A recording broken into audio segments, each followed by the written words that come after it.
Let's move on and let's talk about OM Metals Infra. Let me quickly run our viewers through the performance of the company. Income came in at 91 crores versus 51.4 crores. That's quite a bit of a jump there. PAT came in at 5.3 versus 4.39 crores on a year-on-year basis. We have Vikas Kothari, Director Business Development at OM Metals, joining us from Mumbai. Vikas, great having you with us. Strong growth at the income level. PAT growth, however, was not that great. Can you run us through the performance in the third quarter? Yeah, we have had significant revenues coming from two of our large projects. One is which is a civil construction and dam construction, dam and hydromechanical EPC contract, and the other one is a road project where we are responsible for construction of 220-kilometer road project. So, since the revenues in this particular quarter have come from these two large civil construction projects, therefore you see a little dip on the PAT front. And okay. Yeah. Can you talk about the projects that you currently have in your portfolio, the total order book right now, and the kind of orders you're going after?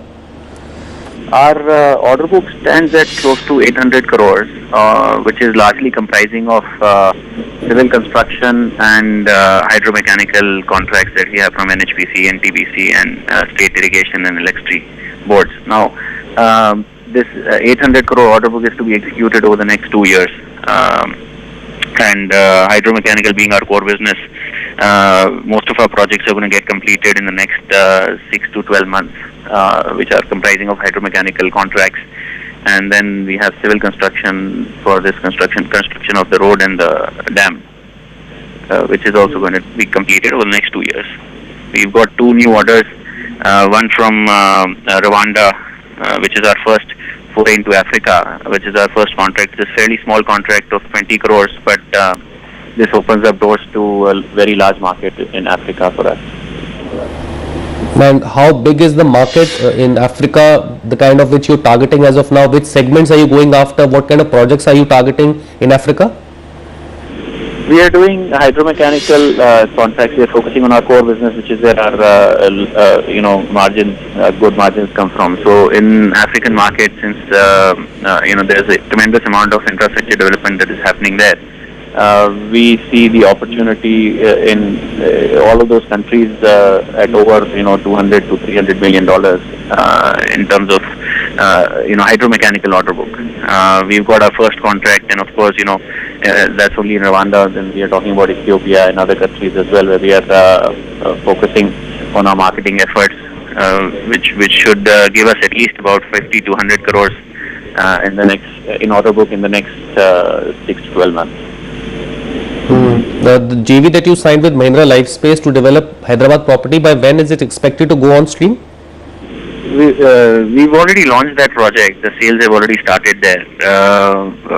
We are going to get a freely constructed space of about 80 to 90,000 square feet there in that project. So from our perspective, there's no investment to be made in that project, and we will soon start getting revenues. It's not going to start in FY 13-14, but from FY 15 onwards, I think we'll start realizing sales from that project as well. And whatever sales we realize from that project will be a straight addition to our bottom line. Vikas, I believe you have other land bank also in and around Mumbai as well. We've spoken about it in the past. What is the latest as far as monetizing those existing land parcels? We, as I've said before, we are in discussions for our Bombay project, where in Bombay project also we are talking to a few developers, reputed developers, to do a joint development agreement. We hope that the deal should get concluded in the next 3 months for our Bandra project.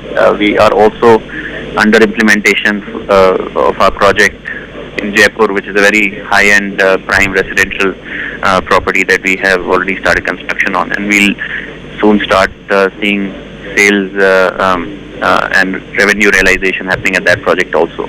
I think the fourth quarter of this year will have significant contribution of sales from that project as well. And how much pre-sales are you targeting from the Jaipur project? Jaipur, we are expecting to do pre-launch of about 20% of the total area. So we have about 650,000 square feet under construction there. And we intend to do about 20% in pre-launch sales. The construction has already started, and we haven't yet, booked sales there. So we want to hold on and get the best realization at that project. So, which is why you see in the fourth quarter you'll see small addition to our top line, but following quarters thereafter we'll see a significant addition to our top line. Okay, all right, Vikas. Thank you so much for joining us. We'll touch base with you as and when those developments happen. Thank you so much for joining us. Let's move on. Let's talk about SBI.